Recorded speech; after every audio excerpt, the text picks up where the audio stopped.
بسم الله الرحمن الرحیم. لقد خلقنا الانسان فی احسن تقویم. صدق الله العظیم. زه ستاسو ورور نادر خان، نادر ویلفیر فاونډیشن.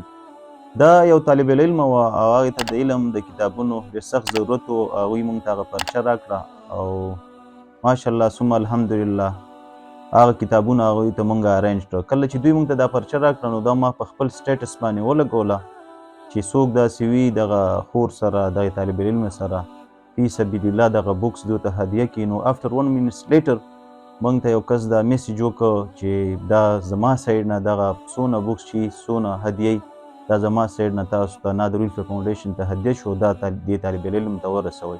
تقریبا د 60,000 روپو کتابونه چې کوم وو هغه موږ ارینج کړه او دا به اوس دوی ته موږ هدیه کوو. نو خپل ورور نادر خان خپلو دعاګانو کې یاد ساتئ. والسلام، شکریه.